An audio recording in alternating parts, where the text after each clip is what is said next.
2023년도 문제 풀어보도록 하겠습니다. 자, 다음은 대표값을 다루는 중학교 수업의 일부라고 합니다. 자, 그러면 우리는 지문을 읽기 전에 문제를 먼저 읽어보도록 하겠습니다.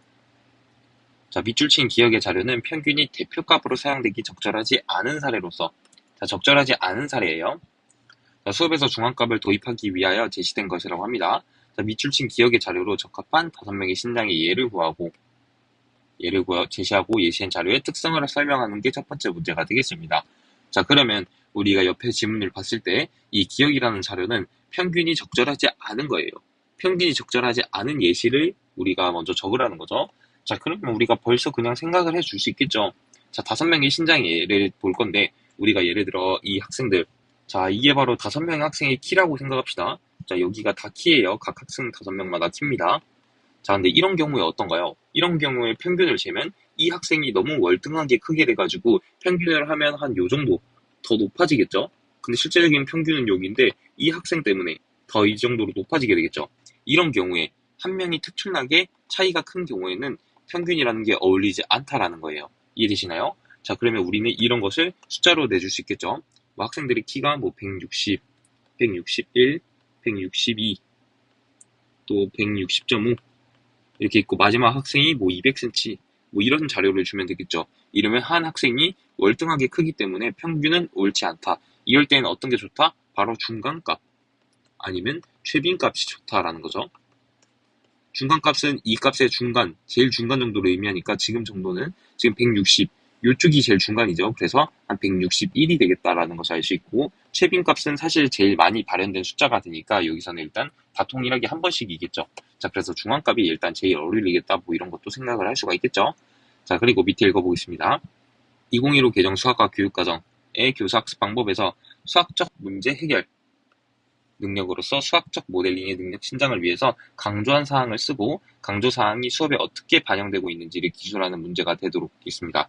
자, 근데 우리는 지금 2026 임용고시 대비하고 있기 때문에 2022 교육과정을 봐줘야겠죠. 그래서 이 부분은 보지 않고 풀어보도록 할게요. 자, 그러면 우리는 수학적 모델링이 신장을 위해 강조한 사항을 생각해 볼까요? 자, 수학적 모델링이라는 게 뭐예요? 바로 수학적으로 어떤 세팅을 한다라는 뜻이니까 비수학적인 상황, 즉 실세계죠. 이게 바로 비수학적 상황이겠죠. 수학적인 기호로 표현함으로써 문제를 해결. 자, 수학적 모델링이라는 것은 이 비수학적 상황에서 수학적인 기호로 표현하여 문제를 해결하는 게 되겠죠. 자, 그러면 이것의 즉 장점이 뭔가요? 왜 수학적 모델링을 우리가 사용할까요? 바로 우리가 수학을 실생활과 연결하는 태도를 기를 수 있다는 거죠. 자, 그리고 또 어떤 게 있나요? 바로 이 수학은 이미 있는 게 아니고 이 생활을 통해서 만들어진 것을 이해할 수가 있는 거죠.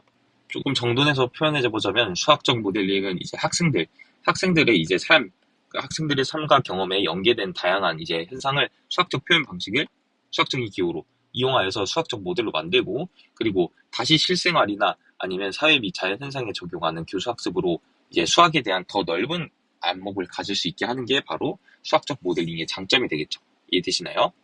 자, 그러면 문제에서 보는 이 지금 수학적 모델링 능력의 신장을 위해 강조한 사항은 이 2015 개정 교육과정에 아마 있을 거고 저희는 이 문제를 푸는 게 아니고 저희는 2022 교육과정 변화와 관계 파트에서 성취기준 시 적용 시 고려사항에 제일 밑에 이제 수학적 모델링이 나와 있어요. 수학적 모델링에 대하여 우리가 알아보도록 합시다. 어떤 거냐면 바로 실생활이나 사회 및 자연현상과 관련된 문제를 해결할 때는 수학적 모델링을 적용하고 도전적으로 문제를 해결할 수 있는 것이 되겠죠. 자, 이것은 2022 변화와 관계에 있는 수학적 모델링에 대한 성취기준시 고려 사항입니다. 우리가 이 교육과정도 꼭 외워줘야 되니까 저는 간단하게 설명을 하였는데 꼭 살피고 가시면 되겠습니다. 자, 그럼 이제 질문을 한번 읽어볼게요. 자, 선생님, 칠판에 적은 5개의 수는 센티미터 단위를 빼고서 5명의 신장을 적은 겁니다. 자, 이 자료의 대표값으로 바로 평균이 적합할까요? 물어봤습니다. 자, 학생이 대답합니다. 자, 여기서는 지금 대표값이 적합하지 않은 것 같아요. 나왔어요. 자, 5명의 구성이 좀 특이해서 평균 5명의 신장 자료로 대표하는 것이 같지 않아요. 라고 말했어요. 자, 그럼 평균 말고 우리 팀 조전, 대표하는 새로운 값을 생각해 볼게요. 라고 말했습니다. 자, 그래서 이제 농구팀 신장 자료의 대표값으로 중앙값의 개념을 도입하는 교수학습을 했다고 합니다. 자, 그리고 많이 팔렸던 신발 차수를 자료로 다루는데 중앙값 개념을 도입할 때와 비슷한 방식으로 이 자료를 최빈값 개념을 도입하는 교수학습을 한다 했어요. 자, 지금 아까 말한 중앙값과 최빈값 이 두 가지를 지금 학생에게 배우게 한 거죠. 자, 이제 선생님이 나눠준 학습지를 가지고 모둠 활동을 할 건데 생활 주변에서 자료 특징을 살펴보면서 어느 대표값이 어떤 상황에서 유용하게 사용될 수 있는지 토론할 거예요. 그리고 상황 자료에 따라서 대표값을 구하는 활동도 할 거예요. 라고 했습니다. 자, 그래서 제가 말한 대로 이 적절하지 않은 사례는 바로 이렇게 한 자료만 극단적인 값이 존재하므로 이 평균의 영향을 많이 받는다. 그러므로 이제 평균은 적절하지 않겠다라고 설명을 해줄 수 있겠죠.